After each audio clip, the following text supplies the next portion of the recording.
dan petugas lapor silakan melapor.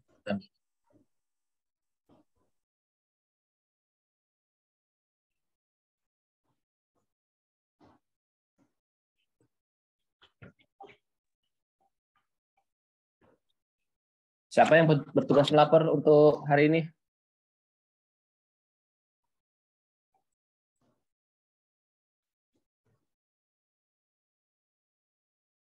Ketua kelompok siapa? Ketua kelompok. Untuk ketua kelompoknya siapa? Izin Pak George. Pak George Citra Mantong. Halo Pak George. Ya Pak. Silakan dipimpin untuk melapor.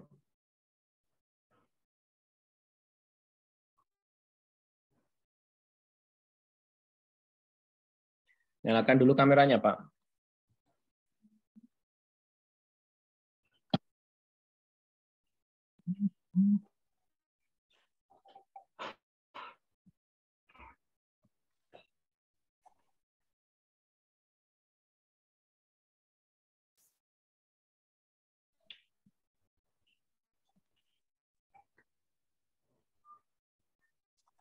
Baik, kalau gitu silakan Pak Mo Akbar Fitra, pimpin pesertanya untuk pelapor dan berdoa. Siapkan dulu pesertanya, belum muncul semua.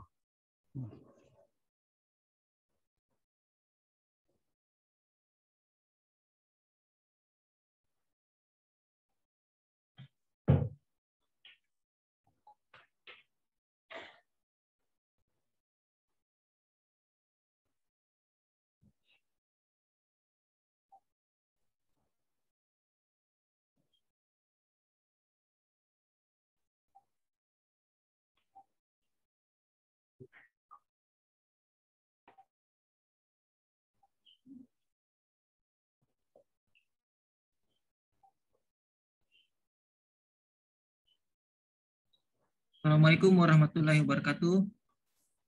Waalaikumsalam warahmatullahi wabarakatuh. Perhatian semuanya, duduk siap, gerak.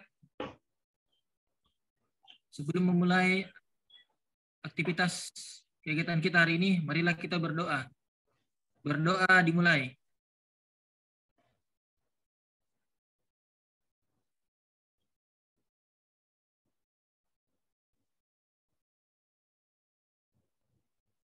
Doa selesai. Lapor anggota kelompok 1 angkatan 119 siap untuk memulai kegiatan. Laporan selesai. Laporan terterima, istirahatkan. Istirahat. Di tempat gerak.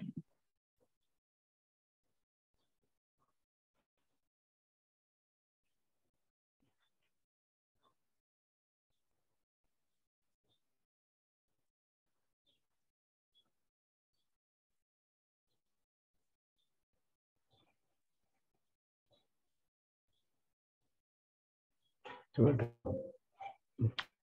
kok jelek jaringannya.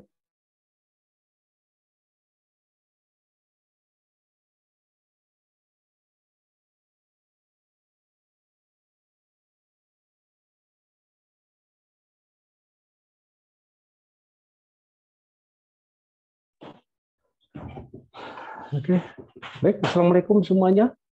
Suaraku kedengaran nggak ini? Kedengaran Pak. Pak, kedengaran. Oh. Oke, baik. Kita mulai saja ya. Assalamualaikum warahmatullahi wabarakatuh. Selamat siang, salam sehat untuk kita semua. Ya, pertama-tama saya mohon maaf. Ini pembelajaran yang sudah direkayasa seperti apa ini jadinya ini. Nah, harusnya jadwal kita itu adalah hari Sabtu ya kalau nggak salah ya. 24 119 ya ini 119 kan kita atau 119 ya. Iya Pak. Oke, baik. Saya di sini ditugaskan untuk sama-sama kita membahas agenda 3. jadwal kita yang pertemuan kedua harusnya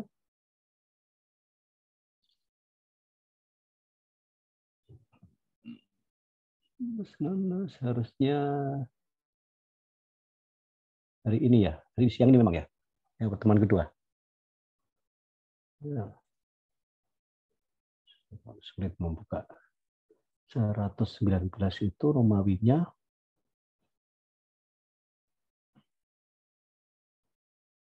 EX. ini Romawi semua ini harus belajar XX.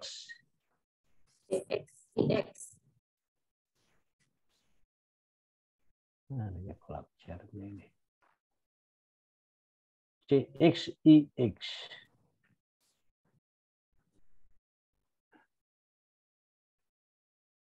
Oke ya.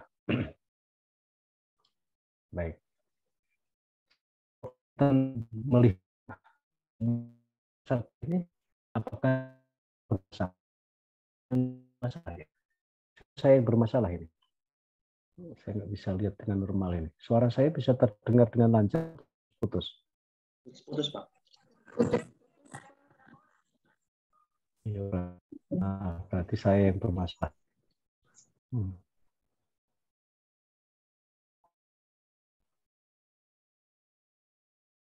Wah, ini pembelajaran virtual, masalah di internet ya jadi begini semua ini. Oke, sedapat-dapatnya kita mulai. Pertemuan kedua harusnya 119. Hari ini saya diberikan tugas untuk membahas tentang agenda 3 ya.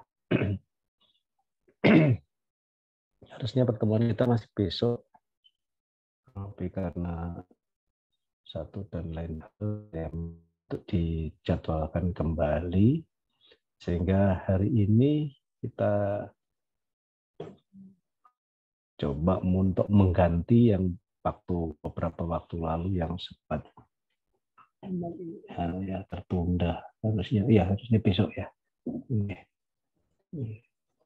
Baik, sekali lagi saya mohon maaf sudah tidak sesuai jadwal. Karena kalau distance learning ya sarana utama ada jaringan internet. Jaringannya seperti ini.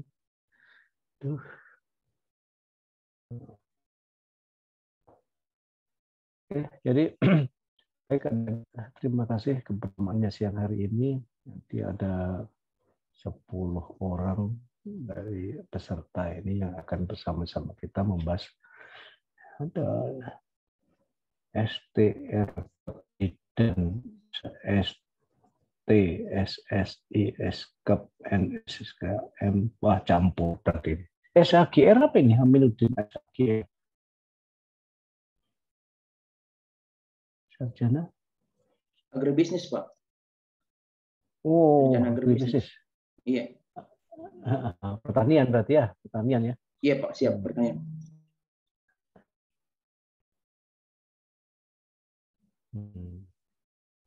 Alumni dari mana? Kok gelarnya kok baru saya lihat ini? Untat, Pak. Darul Akum. Wah, Untat sudah mengeluarkan gelar yang baru ya? Atau memang angkatan kita baru ini? Atau bukan SP lagi? Dari tahun 2019, Pak. Akhir 2019. Itu titel muncul, Pak. Dulunya kan SP kan? Dulunya SP. Iya, SP. Kalau pertanian kan SP semua yang saya tahu. Iya. Kenapa rupanya kok muncul? Jadi sekarang jabatannya sebagai penyuluh. Pak, analis hasil pertanian, Pak. Analis pasar hasil pertanian. Oke. Ya, baik. Terima kasih. Ini sekarang gelar sudah tambah macam-macam. Jadi kita akan membahas agenda 3. Ada 2 mata pelatihan di situ yang kita bahas bersama. Baik, perkenalkan, nama saya Sigit Toto.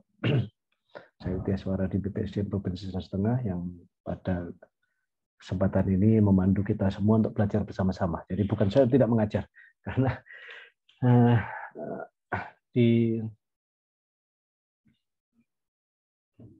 tahapan pembelajaran yang distance learning sekarang ini kan kita dituntut semua terlibat mulai dari kemandirian peserta sampai kepada proses pendampingan di virtualnya sampai ke tatap mukanya nanti. Jadi ada beberapa tahapan pembelajaran yang harus kita lalui. Sehingga hari ini adik-adik saya sudah lewat satu tahapan yaitu MOOC pada pembelajaran mandiri. Lalu kesempatan saya kali ini saya akan gunakan untuk mereview kembali tentang apa yang kalian pahami di MOOC lalu. Ada 2 mata pelatihan, yaitu yang pertama adalah manajemen ASN dan smart ASN. Manajemen ASN itu kalau kita kupas isinya, itu ya sebetulnya yang diajarkan selama pelatihan dasar ini semua menyangkut kebutuhan manajemen ASN. Karena kalau kita baca di Undang-Undang Nomor 5 Tahun 2014, undang-undang yang ya kita semua harus memahaminya karena di situ ada tentang bagaimana tata kelola pegawai negeri sipil dan P3K. Pegawai sipil bagian daripada ASN, manajemen tata kelolanya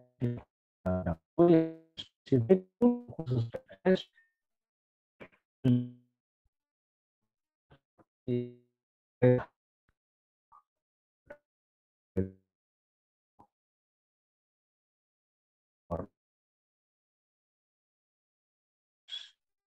kemudian pada tahun 2020 itu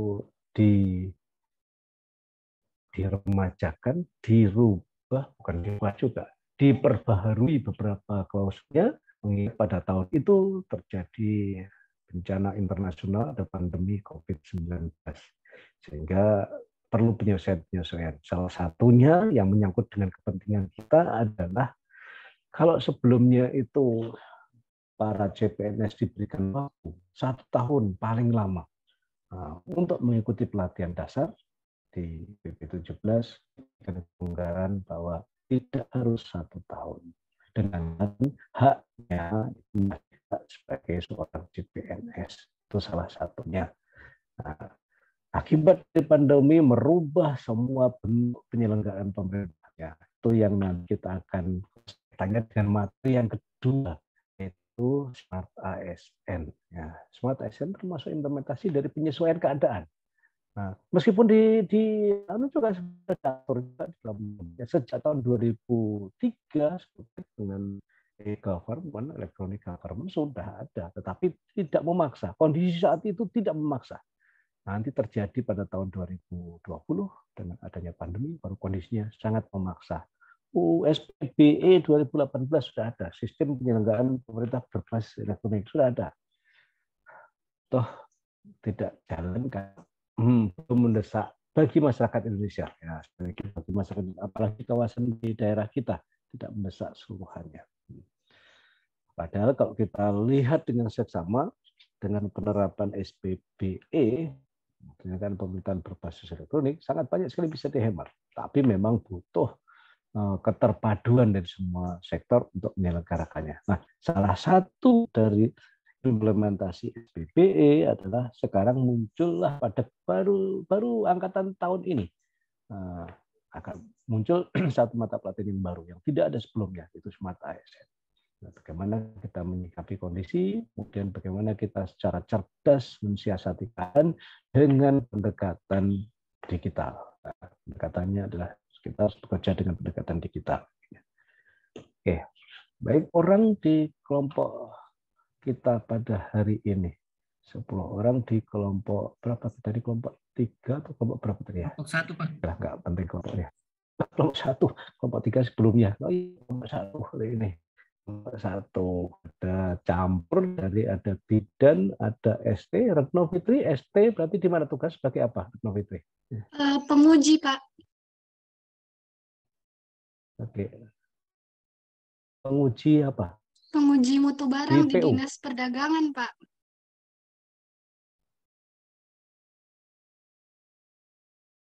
Oh, di perdagangan di bukan metrologi ya. Kalau metrologi kan penguji peralatan ya. Iya, Pak, penera kalau metro, metrologi.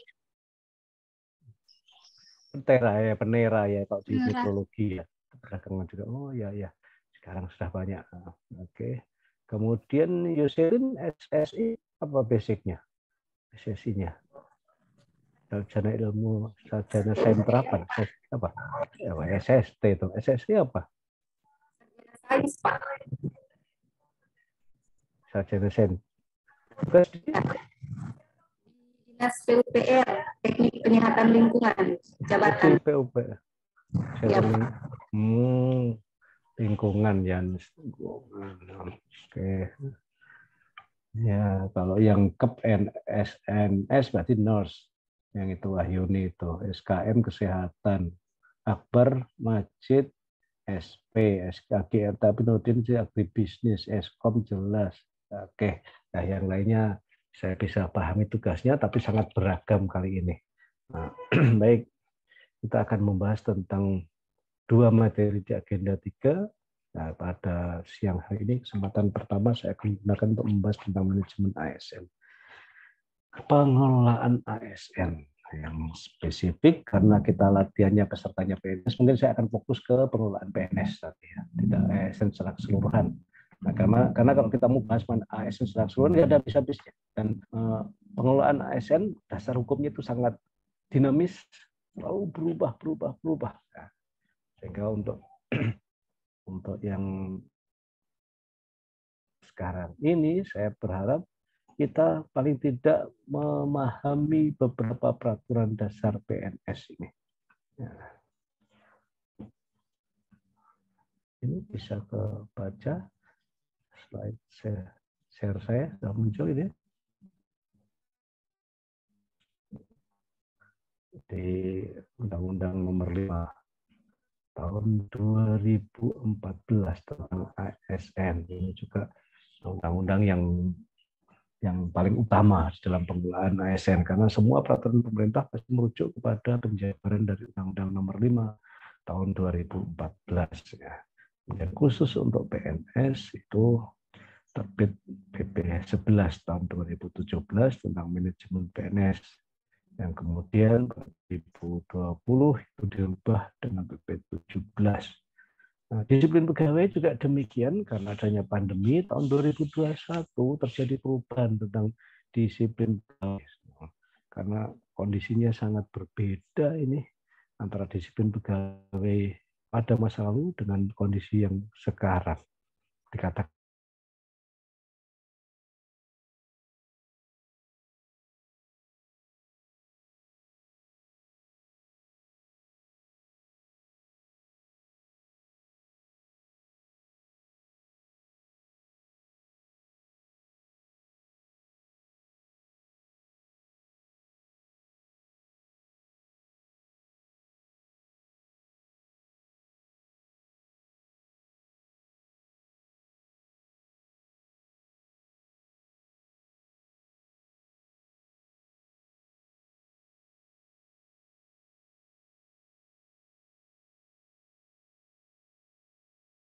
rasa pegawai yang tidak ingin cuti.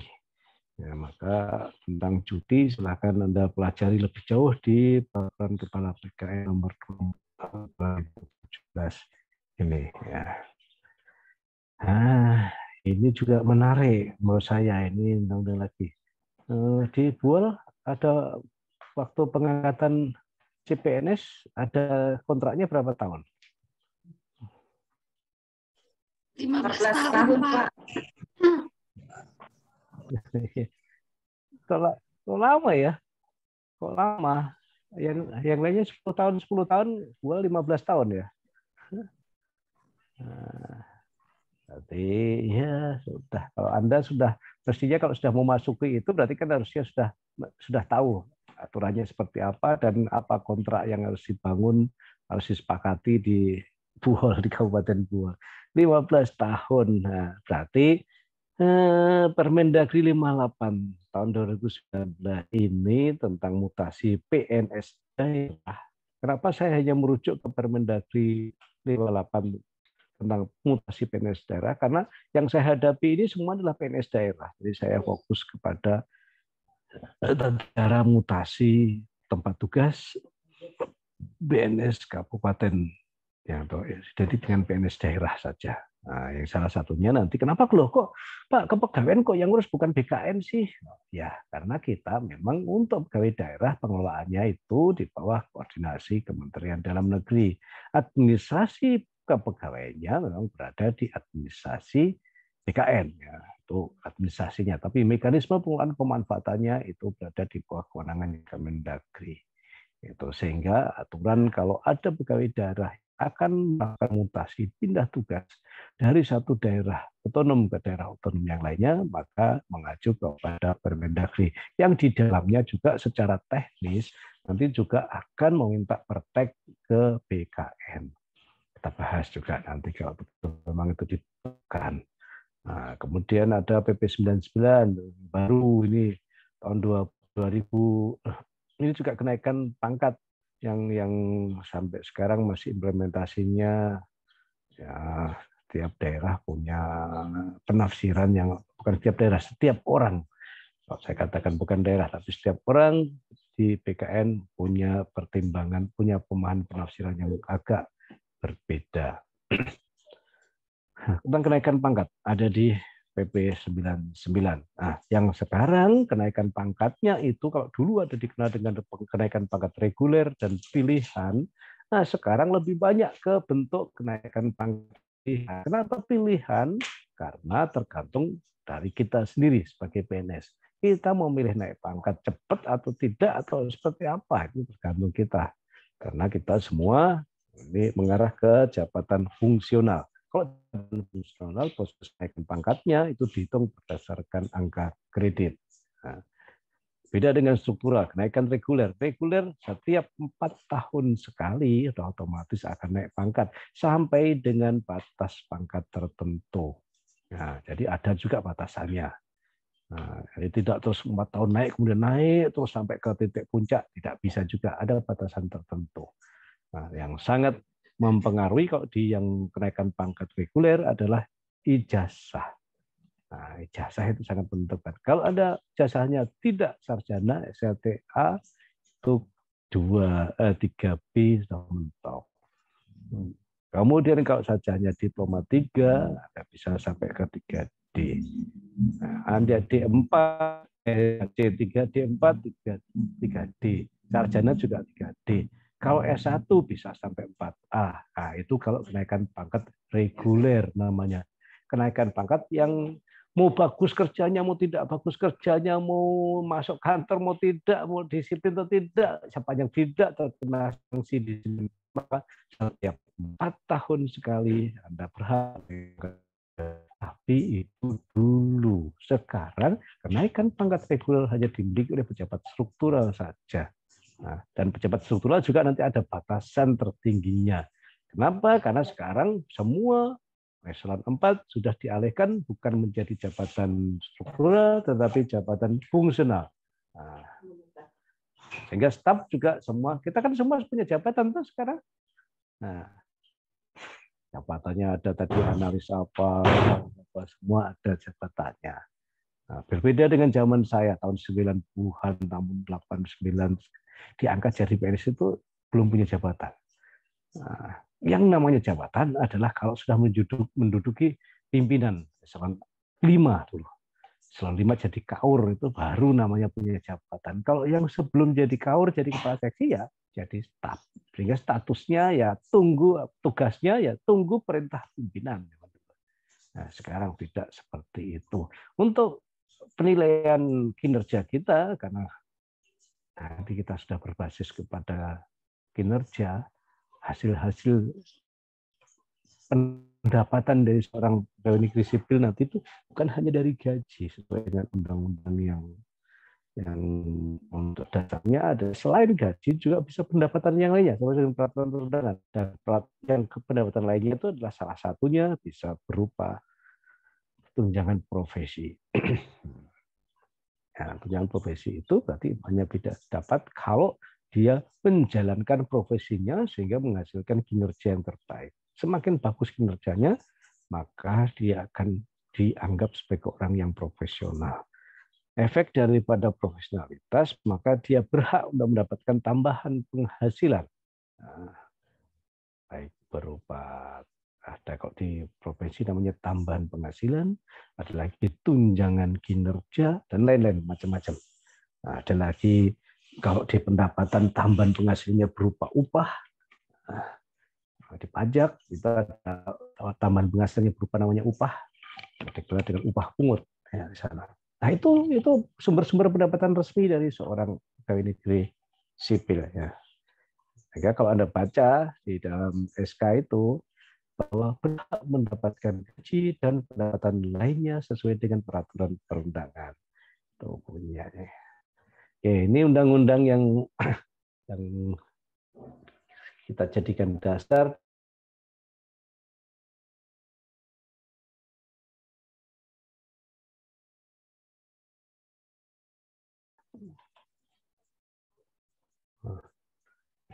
Baik, kita mulai dari yang awal bahwa kenapa sih PNS ini kok harus dikelola dengan baik? Nah, kalau menurut Anda kira-kira kenapa kita harus kelola dengan baik ini PNS ini? Kenapa manajemen PNS secara khusus, manajemen aparatur sipil negara, manajemen PNS harus dikelola dengan baik? Apa yang menjadi alasan kira-kira? Nah, menurut pendapat Anda apa? Apa pentingnya kita memanage dengan baik PNS atau sumber daya manusia secara umum?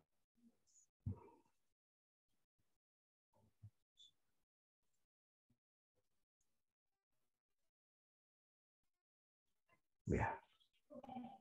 Mana silakan Anda bisa gunakan kolom chat apabila kesulitan untuk berkomunikasi. Silakan di chat. Nah, kemudian apa alasannya itu? Gunakan kolom chat, klik chat, kemudian ketiklah di situ sehingga saya bisa membaca nanti apa yang menjadi latar belakangnya. ASN harus dikelola dengan baik. Ya. Silakan, ada yang mengetiknya.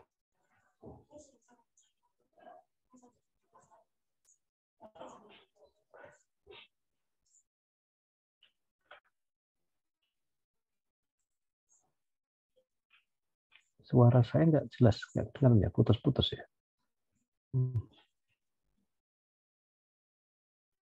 Oke, pertanyaan saya sampaikan ke kolom chat.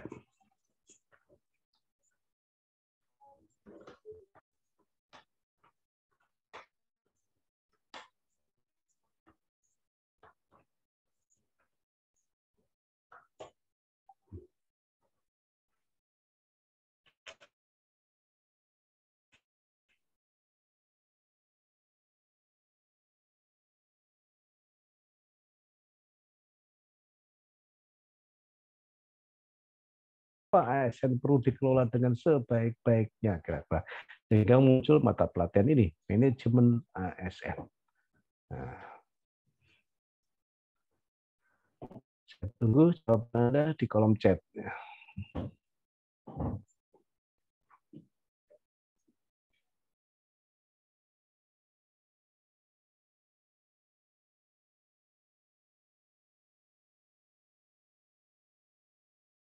Silahkan, ayo saya tunggu jawabannya. Nah, ada yang mencoba menjawab. Nah.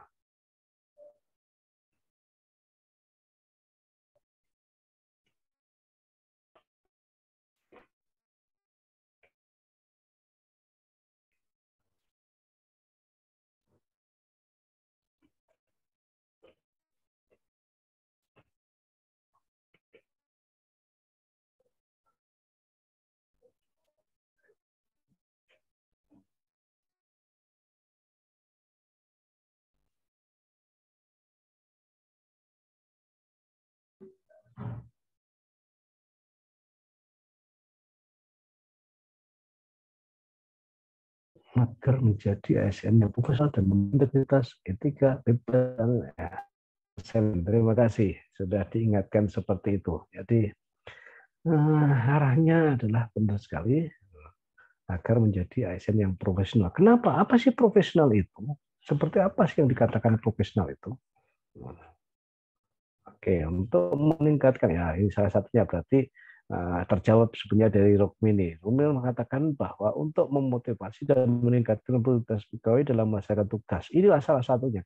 Profesional itu adalah orang yang punya kinerja bagus karena dia memiliki produktivitas yang tinggi, punya keahlian, dan di dalam melaksanakan keahliannya itu tentu dibangun, dia membutuhkan sebuah kode acuan perilaku yang disebut dengan kode etik. Itulah profesional. Jadi kita harus memiliki kompetensi untuk itu. Setiap orang sekarang itu tetap kompetensi, apalagi dengan adanya tunjangan kinerja. Yang diukur adalah kompetensi.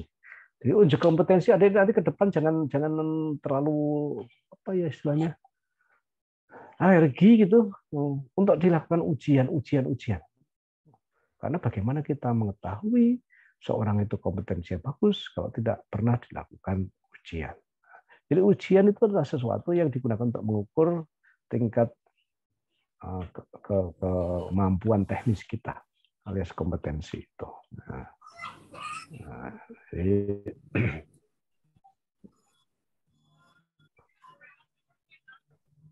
saya rasa ini yang jadikan. Jadi bagaimana supaya kita menjadi profesional? Ya, profesional, orang yang profesional itu orang yang mampu mewujudkan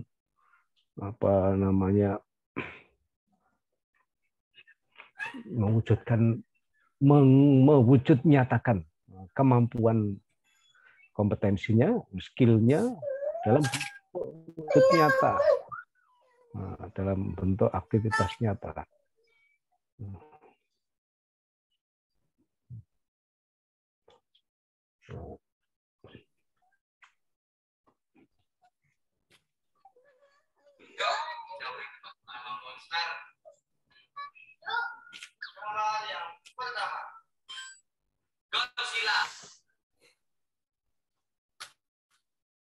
Oke, Sukri bisa di mute dulu.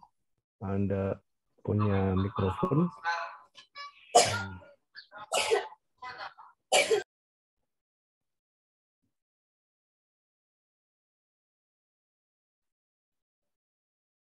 Ya.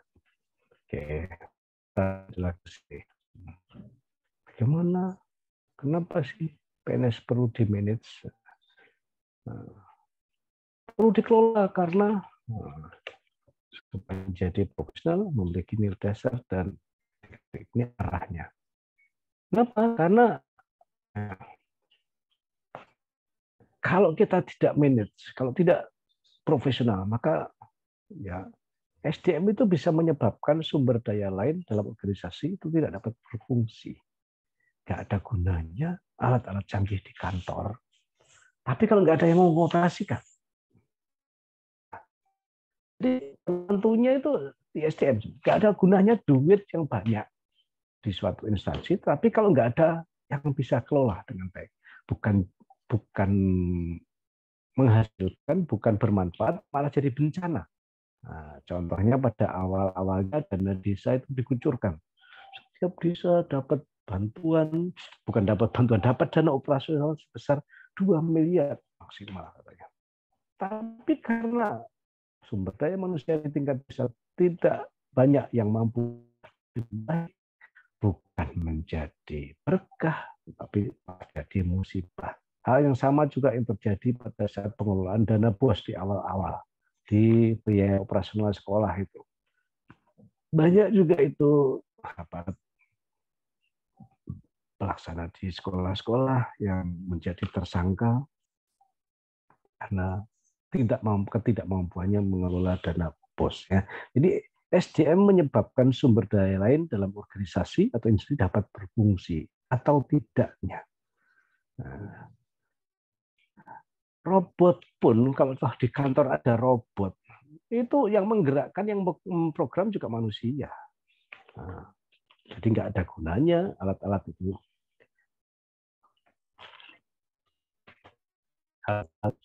Canggih itu kalau tidak diimbangi dengan kualitas sumber daya manusia yang memadai. SDM dapat menciptakan efisiensi, efektivitas, dan produktivitas suatu organisasi. Ya, Kenapa yang menjalankan dia? Nah, jadi paradigma ini harusnya kita pahami bersama bahwa investasi di sumber daya manusia itu memang jauh lama dan lama memang, dan hasilnya itu jangka panjang. Tapi banyak juga pihak yang ingin dinilai berhasil, kemudian dia membuat program-program jangka pendek. Contohnya itu yang supaya dianggap berhasil, pengadaan pembangunan fisik itu paling gampang dinilai. Tetapi sebetulnya nggak ada gunanya proses pembangunan fisik dilaksanakan, tetapi kalau pembangunan mental sumber daya manusianya tidak dilaksanakan. Nah, ini resikonya. Tidak ada gunanya fasilitas-fasilitas yang lengkap, tapi kalau manusianya tidak punya sikap mental yang bagus. Melalui manajemen sumber daya manusia yang efektif, mengharuskan manajemen atau pimpinan menemukan cara terbaik dalam menggunakan orang-orang yang ada dalam lingkungan organisasi atau institusi atau tujuan yang diinginkan dapat tercapai. Nah, jadi mendaya gunakan. Jadi, pemimpin itu tidak mengerjakan sendiri. Pemimpin itu menyuruh orang memanfaatkan orang lain yang di bawah kewenangannya untuk digerakkan guna melakukan aktivitas dengan prosedur yang ada untuk mencapai tujuan yang diharapkan. Tujuannya ke situ. Ya. Nah, ruang lingkupnya, ruang lingkupnya cukup banyak.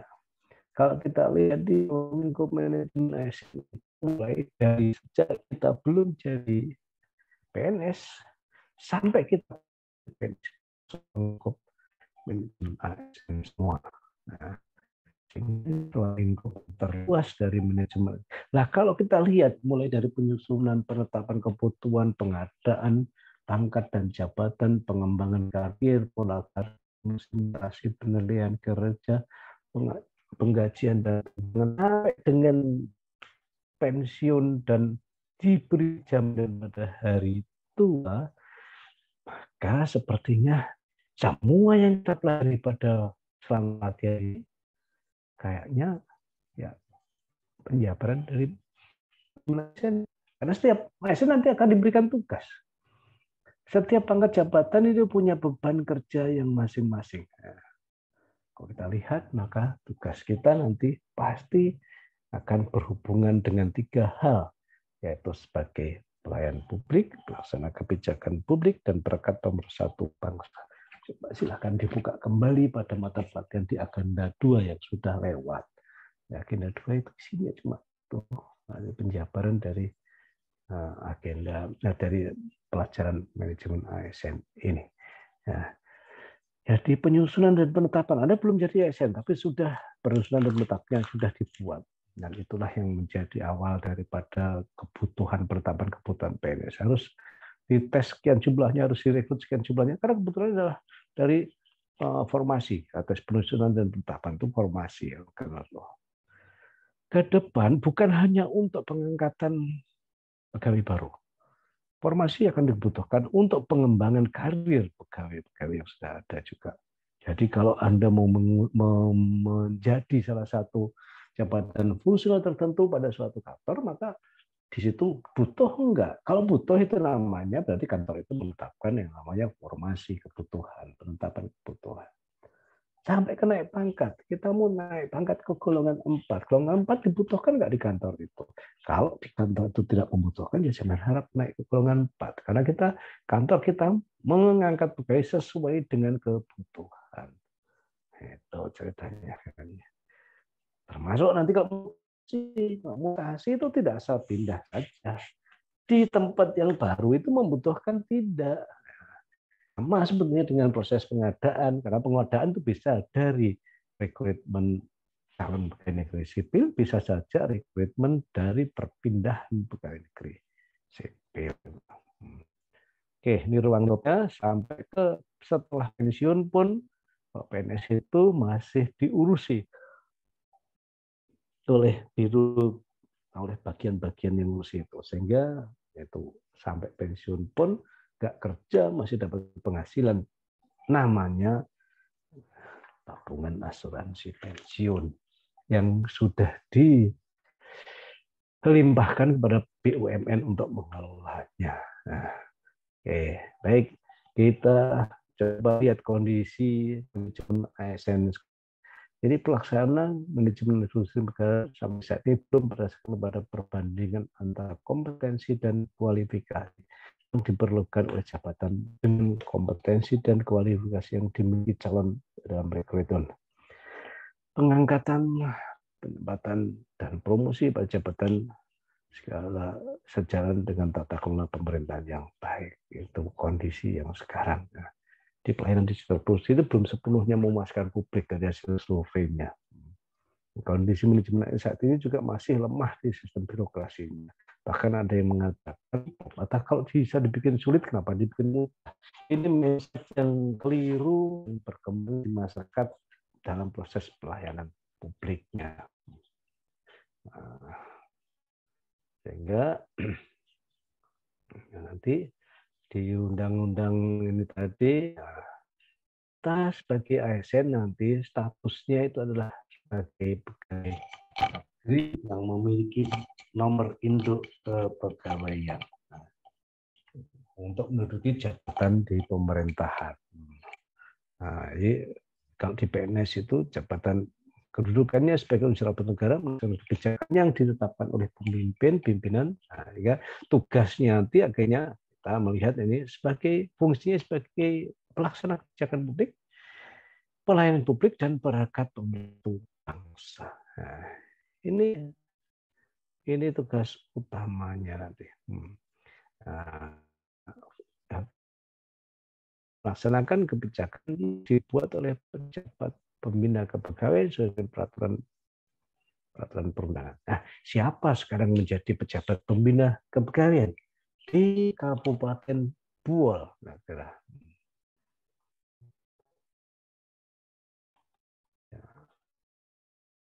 siapa yang jadi pejabat pembina kepegawaiannya itu?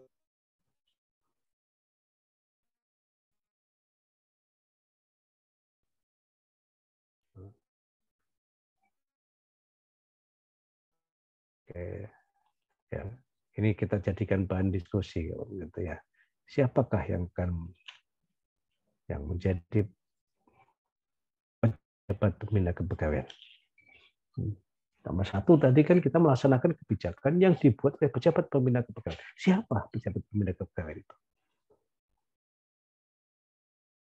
Ya, silahkan Anda gunakan kolom chat kalau nggak bisa menyampaikan lewat voice. Ya. Izin Pak, mungkin Pak Sekda.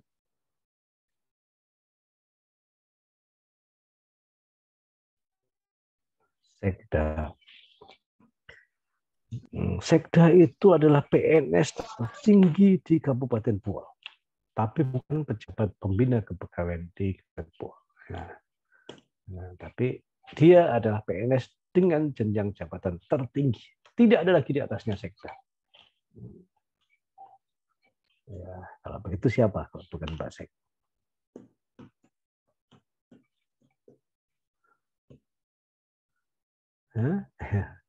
Sekarang yang tanda tangan yang mengeluarkan SK kalian siapa?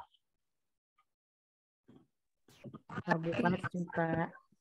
Bupati, Pak. Ya. Bupati. Iya. Itu kan bupati. Ya, meskipun yang tanda tangan bupati langsung atau bukan di SK? Untuk sekap.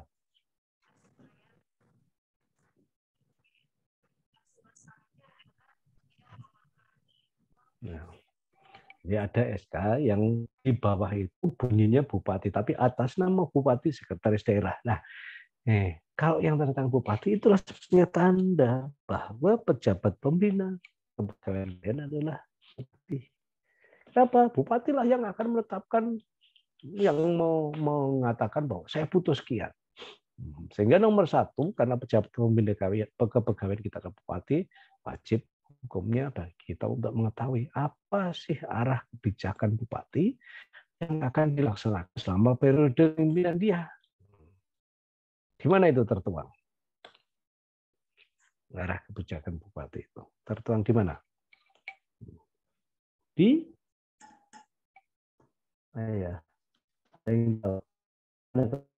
hari kebijakan bupati itu dituangkan di mana? Di internet. Ya, bukan. Internet itu kan publikasinya. Internet adalah media untuk publikasi kebijakan bupati. Nah, di website itu medianya untuk sosialisasi. Nah, ya, ada yang tahu? Silakan tulis di kolom chat kalau susah untuk berkomunikasi. Ya. Ya, di mana kita bisa melihat kebijakan bupati, di naskah atau apa maksudnya?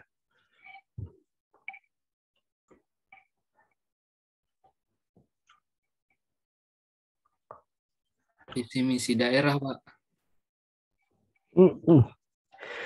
Arah kebijakannya adalah namanya visi misi Pemda.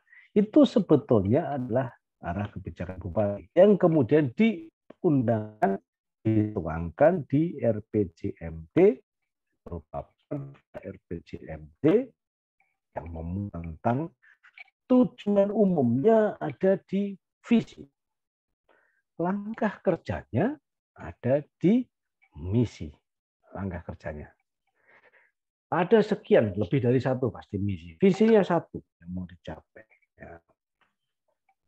Langkah kerja, caranya untuk strategi untuk mencapai misi, maka di misi. Visinya adalah tujuan umum, langkah-langkah operasionalnya, kemudian dituangkan di misi. Langkah 1, langkah 2, langkah 3 belum tentu sama, bukan berarti tidak sama, belum tentu sama. Untuk itu langkah 1, maka di bawah bupati ada orang yang bantu untuk mencapai tujuan itu. Siapa yang membantu bupati untuk mencapai tujuan yang dituangkan di misi itu? Siapa yang bantu? Apakah bupati mau sendirian melaksanakan? Kan nggak mungkin toh. Nah, itulah yang dikenal dengan namanya pemerintahan di daerah. Di Undang-Undang 23 tentang penyelenggaraan pemerintahan di daerah menyebutkan bahwa penyelenggaraan pemerintahan daerah adalah bupati atau pemerintah daerah dan DPRD. Nah, jadi ada DPRD. Selain pemerintahan di daerah juga ada DPRD. Siapa pemerintah daerah?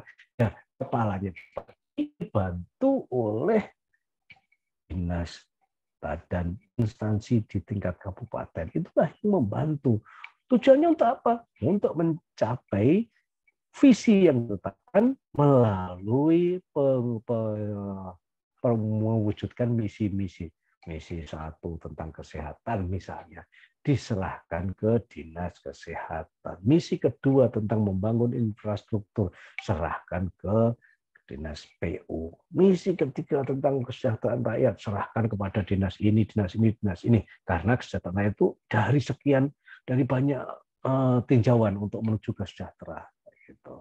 Sehingga kalian sebagai pegawai di salah satu instansi di materi manajemen ASN ini saya tugaskan untuk mencari visi misi Kabupaten Pulau. Kenapa? Karena itu tadi. Salah satu tugasnya adalah kita akan melakukan melaksanakan kebijakan yang dibuat oleh Departemen Pegadaian yang dituangkan dalam visi misi. Dengan demikian, maka ya kita harus tahu dong kebijakannya apa. Yang kedua, kita memberikan pelayanan publik yang profesional dan berkualitas. Malah ini publik yang profesional ya. Kita bicara publik. Arti publik di dalam pelayanan ini bukan hanya masyarakat. Jadi jangan diartikan publik itu adalah masyarakat umum. Bukan hanya itu. Publik diartikan sebagai pihak yang menerima jasa layanan kita. Nah, kalau saya bagi nanti bermacam-macam. Dan itulah yang akhirnya menjadikan nama dari sebuah instansi di pemerintah daerah itu macam-macam juga. Ya. Kalau kita kelompokkan, instansi daerah itu ada yang namanya dinas, ada yang namanya badan, dan satu lagi, apa lagi? Yang banyak kan dinas pasti namanya. Nah, kemudian ada yang badan, Ada lagi di instansi di daerah Buol, apa namanya? Selain dinas dan badan daerah, kantor yang ada di Buol.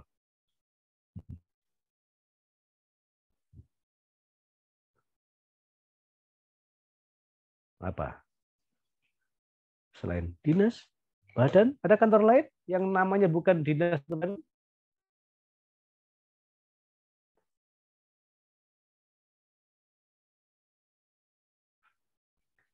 Ayo, apa ya?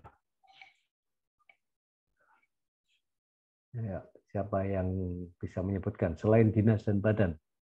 Nah, apa yang untuk instansi level kabupaten? Satpol PP, Pak. Itu Satpol PP itu apa dia? Badan atau dinas? Pasti depan ada. Satuan. Saya perusahaan daerah, Pak. Nah. Perusda. Seperti PAM. Ya? Perusda, perusahaan daerah seperti PAM. Perusahaan Ya. daerah. Perusahaan daerah bukan jabatan struktural. Dia masuk ke dia badan bukan badan, dia masuk dia sama dengan rumah sakit, dia masuk ke sana. Dia perusahaan daerah. Dia bukan jabatan struktural dia. Kalau yang dinas begitu, Pak. Inspektorat ya. Ya, itu kan beda lagi toh. Inspektorat ada lagi selain inspektorat apa lagi? Ya betul. Badan, ada kementerian, Pak. Dinas, badan. Kalau di kementerian apa namanya? Kementerian Agama di Buol ada, Pak. Apa nama kantornya di situ namanya apa? Kementerian Agama nama kantornya apa? Ayo, terus Kementerian Agama Republik Indonesia, kantornya tengah-tengah. Itu kementerian itu pusatnya itu. Nah. Di daerah apa? Pengadilan Agama, Pak. Kantor namanya kementerian itu. Coba dibaca leh. Ya, Pengadilan Agama, lembaga dia bukan Kementerian Agama. Pengadilan Agama itu bukan miliknya Kementerian, tapi dia lembaga di bawah Mahkamah Agung Peradilan. Beda itu dia agama, tapi dia bukan Kementerian Agama. Nah, ini kita harus tahu ini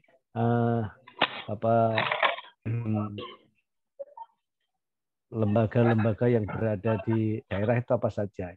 Di daerah itu lembaga cuma itu. Nah, di situ bilang publik yang dilayani ini adalah masyarakat langsung. Kalau yang dilayani masyarakat langsung, maka lembaga itu, instansi itu diberikan.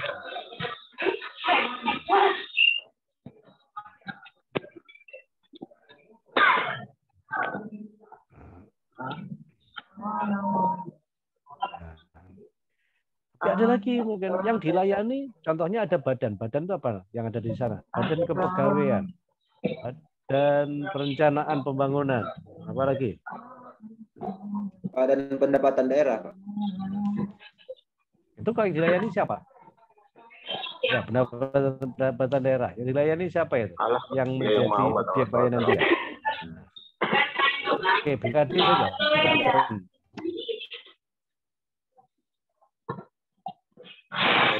Dari masyarakat untuk daerah. Nah, keluarga tuh orang.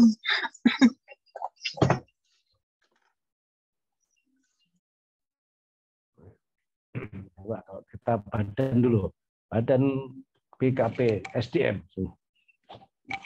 Siapa yang dilayani oleh BKP SDM?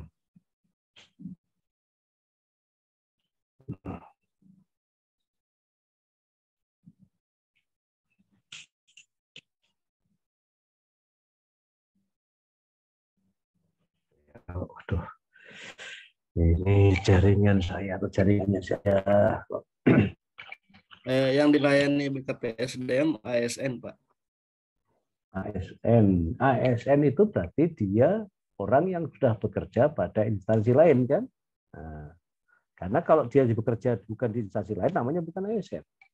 Nah, jadi kalau kita lihat maka ada badan. Badan itu adalah lembaga yang tugasnya melayani publik. Tetapi publiknya itu berada di instansi lain atau di organisasi. Jadi tidak perorangan.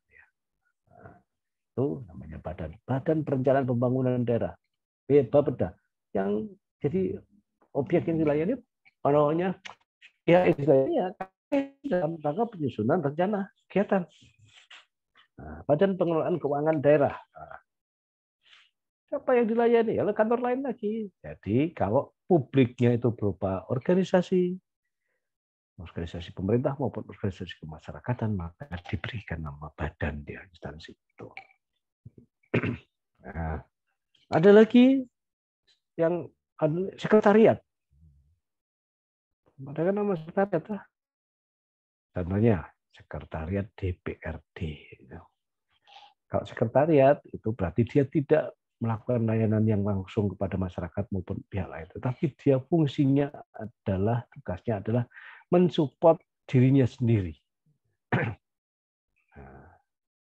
Sehingga di mana yang namanya sekretariat tidak operasional untuk mengerjakan dia melayani sekretariat dinas, melayani bidang dinas, sekretariat DPR melayani DPR yang ada di kantor itu juga tempatnya. Nah, ini yang saya istilahkan atau saya ingin berjelas bahwa tugasnya kita semua adalah melakukan pelayanan pada publik, meskipun publiknya itu beda-beda. Intinya publik adalah orang lain, pihak lain yang menerima jasa atau memanfaatkan jasa dari pekerjaan instansi kita. Dan yang ketiga, mempererat persatuan dan kesatuan negara kesatuan Republik Indonesia. Ini tugas utama ASN.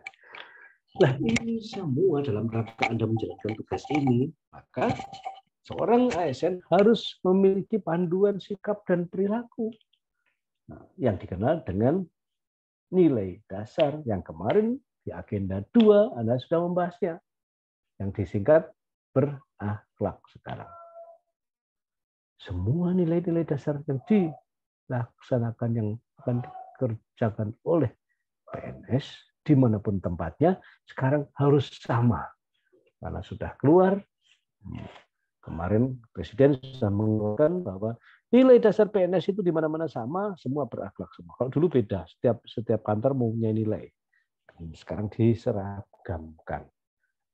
Ini yang menghilangkan kenapa sampai pada saat ini pelatihan kita nilai dasarnya berbeda dengan tahun lalu.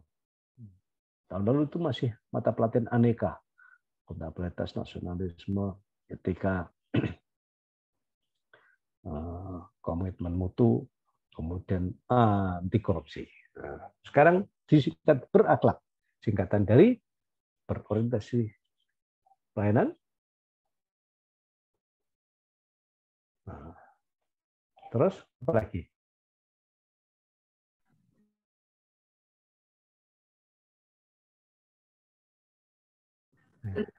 Harmonis, saya H dulu, LC, dan loyal, kolaboratif, adaptif dan kolaboratif terakhir. Nah, jadi Anda harus menerapkan nilai dasar mulai dari berorientasi pelayanan sampai dengan kolaboratif dalam rangka pelayanan publik ini sebenarnya. Nah, dalam rangka melakukan pelayanan publik Anda harus kolaboratif, harus adaptif. Kenapa adaptif? Supaya kita bisa menyesuaikan keadaan. Kalau tidak adaptif berarti mau kita saja. Sedangkan prinsip dalam pelayanan adalah mengedepankan kebutuhan pelanggan. Itu prinsip dalam pelayanan. Sehingga konsepnya berubah. Kalau dulu Anda jadi PNS orang yang dilayani, sekarang jadi PNS itu adalah orang yang melayani. Paradigmanya sangat berubah sekarang. Untuk menjalankan tugas itu, PNS diberikan hak dan kewajiban. Haknya saya bahas dulu. Haknya. Pertama, mendapatkan gaji dan tunjangan dan fasilitas. Itu adalah berapa uang dan fasilitas yang kita dapat. Pegawai pemerintah PNS itu gajinya sama se-Indonesia. Di PP 15 tahun 2019 itu gajinya PNS.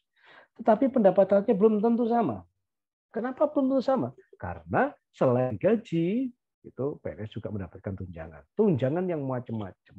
Tunjangan kinerja, tunjangan jabatan. Apalagi kalau di kesehatan ada lagi tunjangan yang lain. Tunjangan dari jasa medis. Ada. di pendapatan pendapatan itu ada pendapatan lain yang namanya upah pungut. Sehingga total yang didapatkan pendapatan seorang PNS tidak mutlak sama, tergantung dari beban kerjanya. Yang kedua, berhak mendapatkan cuti. Nanti cuti itu diatur di Peraturan Kepala BKN nomor 24 tahun 2017. Cuti adalah kegiatan yang tidak harus kita masuk kantor. Nah, di dalam tata kelola pemerintahan, di tata kelola pegawai negeri sipil, ASN, tidak ada istilah izin masuk, izin kemudian apa tuh sakit. Biasanya apa ya? Ada keterangannya izin sakit alfa, hadir izin sakit alfa, gitu ya dulu ya kalau nggak salah. Sebetulnya nggak ada istilah seperti itu. Kalau di kepegawaian sebenarnya hadir dan tidak hadir saja. Pegawai itu hadir dan tidak hadir.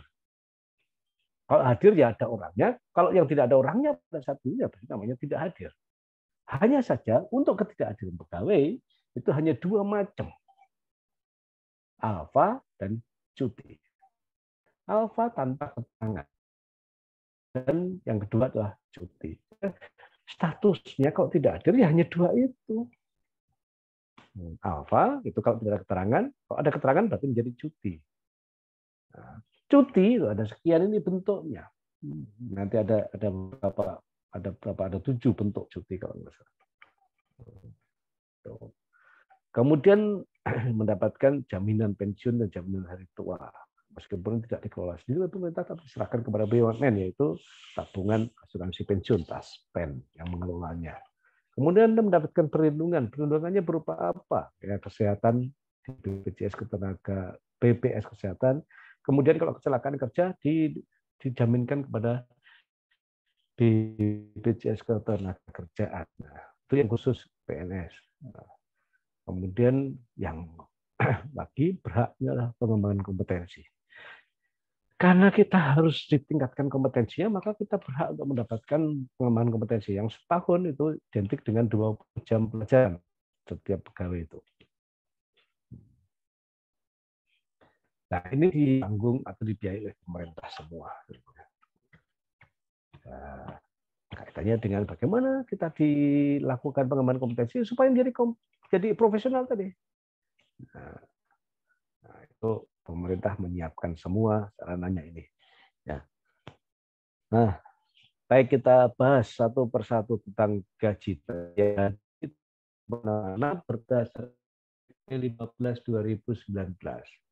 Dan kalau kita lihat di tabel ini, maka setiap PNS itu bisa bertambah naik gajinya 2 tahun sekali. Tapi ini tidak otomatis sekarang itu harus urusi karena dasarnya adalah kualifikasi nanti kinerja datanya. Dan tidak selamanya itu akan naik terus. Itu pada usia 27 tahun maka dia masa kerja pada masa kerja 20 tahun dia tidak bisa tambah lagi. Golongan 2 itu 33 tahun, golongan 3 32 tahun. Artinya kalau kita sudah berada di usia masa kerjanya 33 tahun, maka tidak akan naik lagi. Karena di masa kerja 32 tahun sudah kenaikan gaji yang terakhir. Nah, sekali lagi ini harus diurusi setiap 2 tahun sekali. Kenaikan gaji inilah yang disebut dengan kenaikan gaji berkala di dalam pembayaran gaji PNS. Oke. Selain gaji, cuti. Jenis cuti ada cuti tahunan, cuti besar, cuti sakit, cuti melahirkan, cuti karena alasan penting, cuti bersama, cuti di luar tanggung negara. Cuti tahunan kita bahas bersatu. Cuti tahunan itu dapat 12 hari kerja. Setiap PNS dapat 12 hari kerja. Dengan catatan PNS yang bersangkutan atau CPNS yang bersangkutan sudah bekerja lebih dari 1 tahun.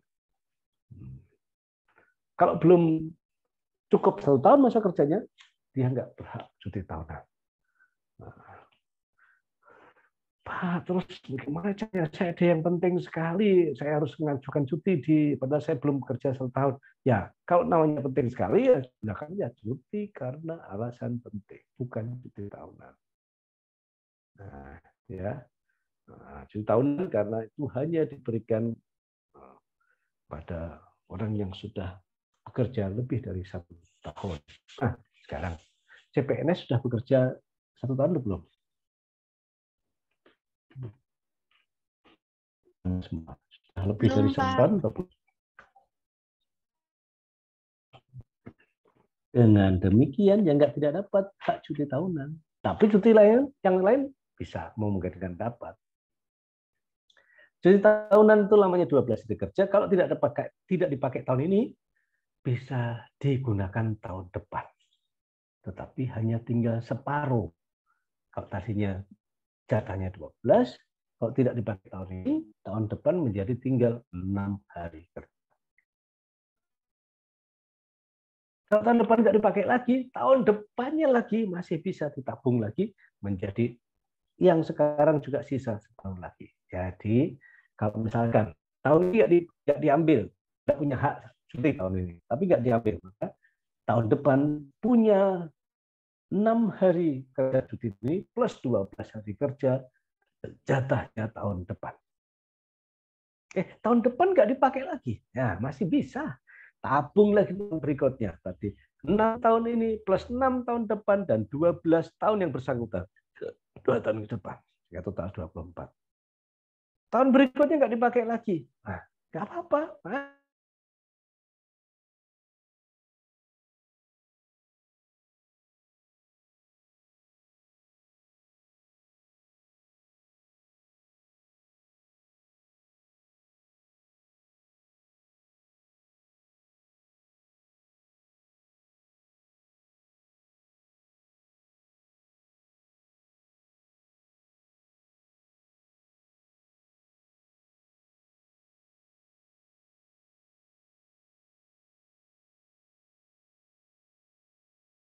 Tahun ke-5 tidak pakai lagi, masih tetap nggak berkurang.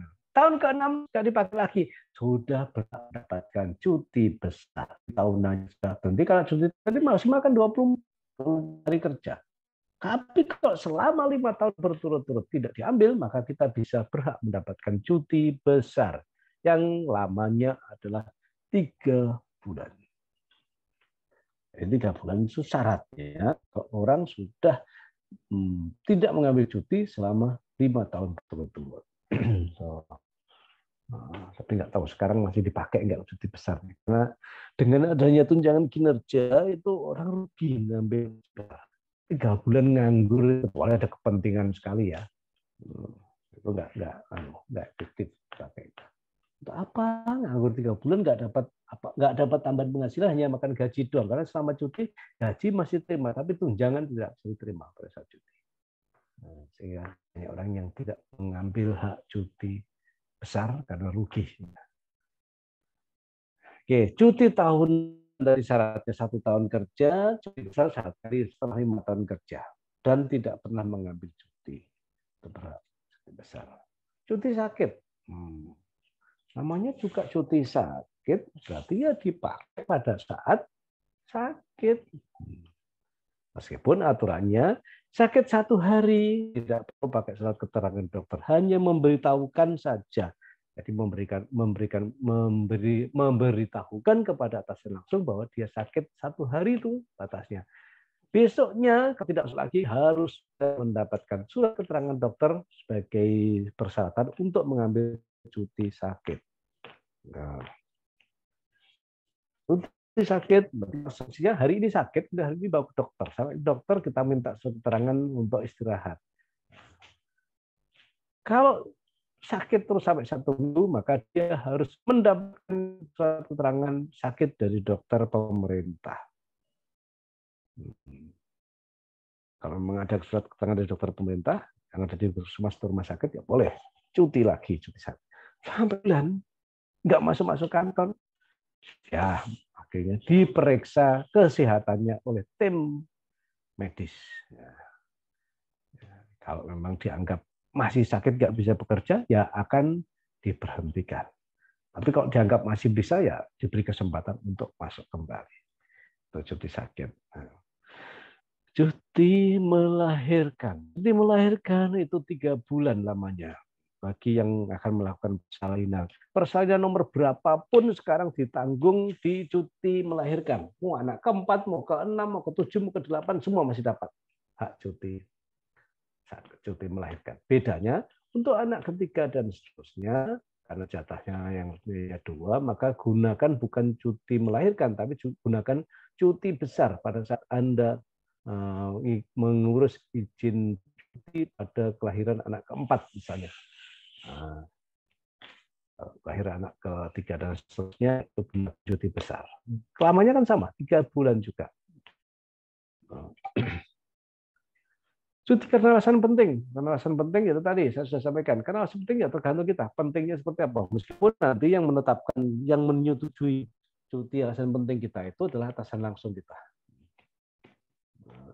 Jadi, dengan bahwa selama cuti, semua selama cuti ini tidak menghambat pekerjaan di kantor. Jadi atasan bisa tidak menyetujui cutinya karena alasan bahwa kalau si A ini cuti maka kerjaan kantor jadi terbengkalai.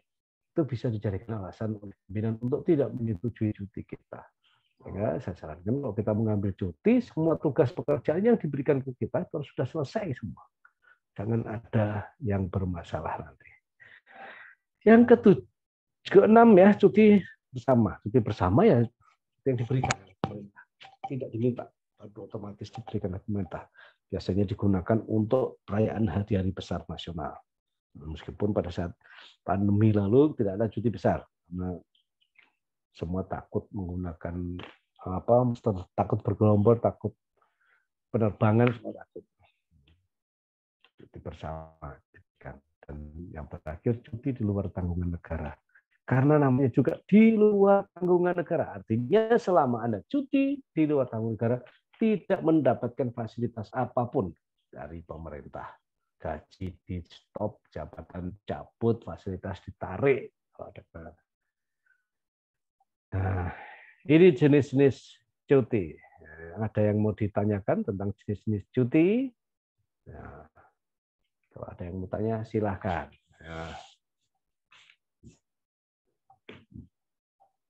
Jelas ya, cuti-cuti itu lebih jauh nanti silakan baca peraturan kepala PKN nomor 24. Pengecualian bagi guru. Kebetulan nggak ada guru di sini. Guru tidak dapat cuti karena guru pada saat guru dosen pada saat siswa libur, masa libur dia juga ikut libur. Sehingga cuti tahunan bagi guru dan dosen ditiadakan. Terjadi ya. Oke, baik. Nah, sudah jelas kira-kira tentang hak cuti. Nah, oke, cuti pengecualian bagi guru tadi. Cuti besar dikecualikan bagi ini cuti besar tadi syaratnya berapa? Cuti besar itu syaratnya adalah kalau sudah bekerja 5 tahun, tapi dikecualikan bagi yang ingin melaksanakan ibadah haji misalnya, maka meskipun belum 5 tahun nggak apa-apa, tetap bisa digunakan cuti besar kalau itu digunakan untuk kegiatan-kegiatan agama. Kemudian juga bagi kelahiran anak ke-4 dan seterusnya. Iya, anak keempat ya, bukan ketiga tadi ya. Anak keempat dan seterusnya itu bisa gunakan cuti besar. Lamanya cuti besar 3 bulan. Lamanya cuti melahirkan juga 3 bulan. Jadi sama saja bisa digunakan. Oke, nah, sampai di sini silakan ada kalau mau pertanyaan silakan kirim ke kolom chat untuk bertanya. Nah, oke, sudah jelas ya. Nah, cuti ya. Sekarang selain cuti, apakah hak yang kita dapatkan? Nah, selain cuti adalah mendapatkan kesempatan untuk pengembangan kompetensi tadi ya. Nah, kesempatan untuk mendapatkan pengembangan kompetensi. Nah, berarti pengembangan kompetensinya di sini adalah setiap pegawai ASN dapat kesempatan untuk pengembangan kompetensi. Pengembangan kompetensinya adalah pelatihan. Setiap tahunnya sesuai dengan undang-undang itu diberi kesempatan 20 jam pelajaran. Setiap tahun kita diberikan hak untuk pelatihan sebanyak 20 jam pelajaran. Nah, 20 jam pelajaran itu bisa digunakan untuk pelatihan, untuk workshop, untuk studi banding, bisa saja itu semua. Itu dikonversi dalam bentuk pengembangan di semua. Kemudian juga mendapatkan perlindungan. Di antaranya jaminan kesehatan, itu di BPJS Kesehatan. Jaminan kecelakaan kerja. Nah, ada enggak yang kita sudah dibuat? Jaminan kecelakaan kerja ada enggak? Kalau kita bekerja, menjalankan profesi kita, kemudian celaka pada saat menjalankan kerja, itu harusnya di-cover sama berupa kecelakaan, jaminan kecelakaan kerja yang dituangkan atau di-handle oleh BPJS Ketenagakerjaan. Contohnya, kalau kita jatuh dari motor, BPJS Kesehatan menanggung enggak itu? BPJS Kesehatan kan nanggung yang sakit, tapi kalau sakitnya jatuh dari motor, tabrakan, kecelakaan, tanggung nggak sama BPJS? Nah, tidak kan? Siapa yang tanggung? Karena semua itu dijamin. Nah, jamin adalah jasara harja. Jasara harja bisa digunakan untuk menjamin orang yang kecelakaan, bukan kecelakaan kerja, kecelakaan lalu lintas. Nah, tapi kalau kecelakaan kerja itu yang menjamin bukan BPJS Ketenagakerjaan. Kalau ya kecelakaan kerja yang menjamin bukan jasara harja tapi BPJS Ketenagakerjaan. Kalau pegawai meninggal dunia, jangan kematian. Jangan kematian kita. Itu adalah 6 bulan gaji. Itu besarnya. Dan yang berikutnya adalah jaminan atau perlindungan hukum. Nah, itu dikelola di bagian hukum di sekretariat daerah. Nah, inilah hak-hak dari PNS kaitannya dengan tugas-tugas kita sehari-hari. Oke, dari sini tentang hak ada yang mau ditanyakan? Haknya PNS. Sudah jelas tentang hak-hak kita. Nah, jadi nanti contoh nanti hak itu baik berupa cuti maupun gaji berkala maupun cuti. Gaji berkala itu harus diurusi semua. Tidak otomatis ya. Dan syaratnya kembali kalau gaji berkala ya kinerja yang dituangkan di SKP itu. Itu yang menjadikan dasar untuk kita mengajukan kenaikan gaji berkala. Untuk cuti, silakan nanti tata cara penggunaan cuti silakan di-download di Perkapbkn 24 ya. Saya tidak memberikan di sini, tapi teknisnya silakan download Perkapbkn 24. Di sana sudah di lampiran Perkapbkn itu ada tentang form-form yang harus diisi kalau kita mengajukan cuti. Dan siapa yang berkewenangan untuk mengeluarkan cuti, mengesahkan atau menyetujui cuti, itu kembali pejabat pembina kepegawaian, Bupati. Tetapi pejabat pembina kepegawaian bisa menurunkan atau bisa mendelegasikan kepada yang di bawahnya, yaitu Kepala BKD. Untuk golongan 3 dan golongan 4, kemudian golongan 2 itu banyak diserahkan ke kepala dinasnya masing-masing untuk cuti ini. Oke, untuk cuti. Jelas ya, sudah ya. Baik. Saya rasa ini yang kita bahas pada pertemuan pertama sampai pada hak. Kita berikutnya akan membahas tentang kewajiban. Apa? Karena nanti ada hak, ada kewajiban. Sebagai seorang PNS kita diberikan hak dan kewajiban. Nah, sekarang tugas. Nah, di pertemuan pertama, kan kita ada 2 kali pertemuan ini nanti di agenda 3 ini. Pertemuan pertama, tugasnya nanti saya berikan tugas untuk membuat learning journal. Learning journal itu isinya adalah ringkasan materi dari, nah silahkan dibuka, coba saya bukanya di kolom tugas ini sudah saya upload kayaknya. Angkatan 19, 119. Nah, nanti coba masing-masing dibuka di kolom tugas ya.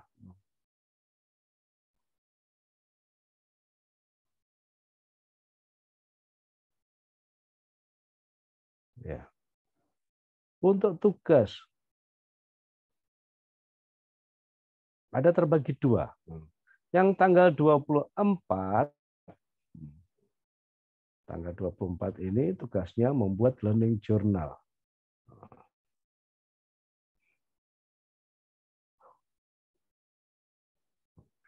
Ya. Ini tugas yang harus dibuat di tugas yang pertama. Nah, tugas yang pertama. Ini tempatnya, tugas ini sudah saya cantumkan di kolom tugas di LMS. Nah, untuk yang pertama, kita isi dengan pokok-pokok pikiran ringkasan materi manajemen ASN. Nah, jadi yang A, Anda merangkum materi pada manajemen ASN. Nah, buat yang sesingkat-singkatnya ya, di maksimal ini nanti hanya 3 halaman. Semua ini, setiap learning journal. 3 halaman. Kedua, yang B, tuliskan tujuan atau indikator kinerja utama dari organisasi. Jadi silahkan cari nama kantormu, tempatmu kerja itu apa. Kalau di puskesmas berarti dinas kesehatan. Nama dinasnya ya. Kalau di puskesmas berarti itu puskesmas itu UPT aja. Nama instansinya adalah dinas kesehatan. Nah, apa tujuan atau tujuan daripada dinas kesehatan itu diadakan? Nah, atau kalau bisa dapat IKU, indikator kinerjanya apa? Indikator kinerja utama. Itu yang pertama. Yang kedua, saya tugaskan kalian untuk menuliskan atau mencari visi dan misi Pemda Kabupaten Bual Bakaria. Ya, visi misi. Karena ini kita tadi kalau bicara bahwa tugas yang kedua jadi sebagai seorang ASN adalah pelaksana kebijakan publik. Kebijakannya publik itu dibuat oleh bupati. Bupati itu akan di mana? Visi misi. Visi misi itu terletaknya di mana? Silakan dicari di internet ada, tapi biasa di RPJMD namanya. Cuma RPJMD-nya diupload di internet sehingga gampang kita nyari. Yang ketiga, gagasan pribadi yang akan Anda kerjakan guna mendukung tercapainya tujuan organisasi, visi misi. Apa yang akan Anda lakukan selanjutnya? Oke. Buatlah learning journal untuk materi yang pertama ini hanya maksimal 3 halaman. Ya.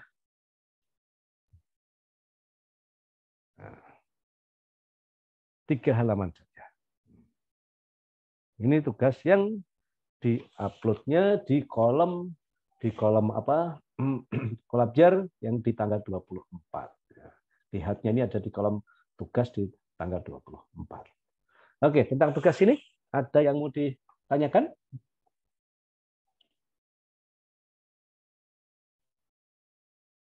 Sudah Pak, jelas? izin Pak. Izin bertanya. Ya, silakan. Pak, ini learning management ASN kemarin sempat saya kerja Pak. Sudah diupload? Iya, sudah diupload. Cuma Bapak bilang kan 3 maksimal, 3 lembar. Sedangkan saya 10 Pak. Bagaimana itu? Nah, kemarin banyak. Ya banyak. Karena saya lihat, karena saya lihat sudah penting-penting semua dan karena saya lihat penting-penting semua Pak. Jadi 10 lah. Sampai kan apa-apa. Nanti yang sudah diupload, selanjutnya diupload sudah. Nggak apa-apa. Yang belum, maka buatlah yang sesingkat-singkatnya tapi jelas. Semua, teman-teman semua sudah bikin ini. Belum toh? Sudah semua. Belum, Pak. Belum. Oke, kalau belum, yang belum nanti ya tunggu tak lihatnya. Saya akan tahu di sini nanti yang sudah dengan yang belum akan kelihatan.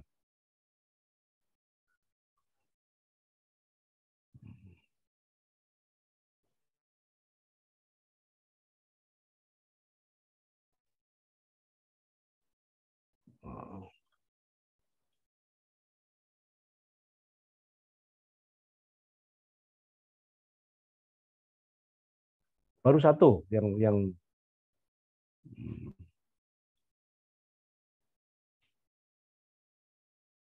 baru satu orang. Baru Amiruddin, betul. Baru kamu sendiri, Amir, yang tanggal 25 jam 20.09. Iya Pak, kemarin. Nah, kemarin ya, nggak apa yang sudah terlanjur nggak apa, yang sudah terlanjur. Yang belum nggak usah banyak-banyak bikinnya ya, maksimal 3 halaman. Untuk manajemen ASN diupload di tanggal 24. Nah, nanti yang satu materi lagi nanti diupload di tanggal berapa yang berikutnya itu, pertemuan berikutnya tanggal berapa tuh kita? Jadwal, sesuai jadwal. Besok nggak salah. Nah, besok tanggal 27. Nah, jadi satu materi manajemen ASN di tanggal 24, nanti satu materi lagi untuk Smart ASN di tanggal 27. Ya. Oke, untuk sesi pertama pertemuan kita saya rasa cukup sekian dulu. Kita bisa istirahat. Nah, nanti kita sambung lagi. Ya. Oke, terima kasih. Assalamualaikum. Nah, tunggu, ada pertanyaan lagi. Jangan sampai saya tutup nanti ada pertanyaan. Cukup ya. Nah, untuk pertemuan pertama cukup. Kita sambung lagi setelah kita istirahat nanti. Ya, assalamualaikum warahmatullahi wabarakatuh. Yang merekam mungkin bisa dihentikan dulu rekamannya.